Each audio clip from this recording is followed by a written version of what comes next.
acampar dentro da floresta.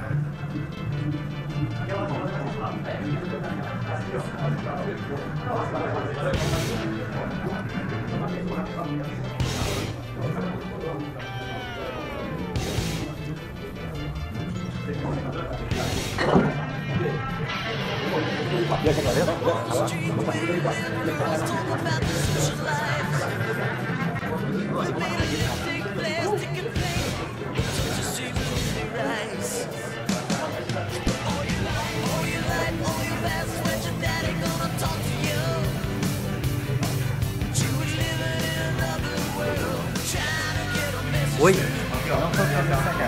Pega aí. Posso falar?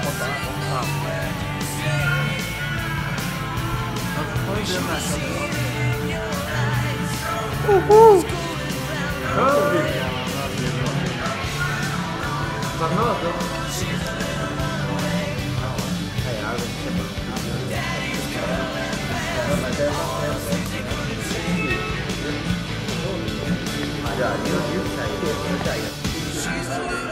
Nós vimos na Vila Amazonas, lá no bar do Coqueiro. Isso, lá dentro. Mas só por baixo para o Coqueiro. Mas lá em cima. Em protesta. Lá vem o William. Aí chega seu primo, o primo do William.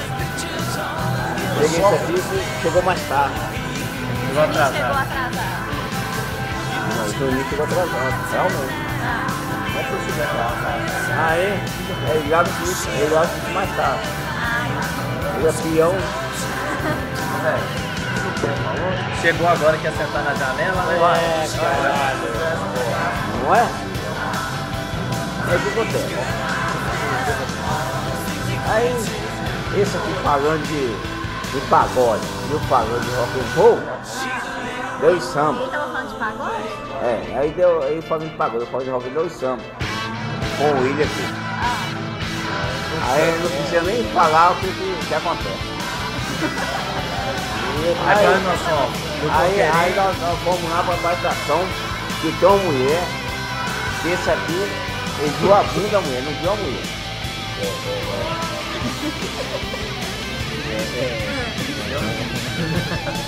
E aí? Aí nos trouxe para a estação. Atrás da mulher. Foi atrás da mulher? Foi. Aí tomamos 3 cervejas lá. Aonde? Na plantação, lá na mulher, lá, no boteco, tá lá, na esquina. Sei lá, praça lá. Sei daí. Pode andar. Pode ficar também aqui. Mas você começou.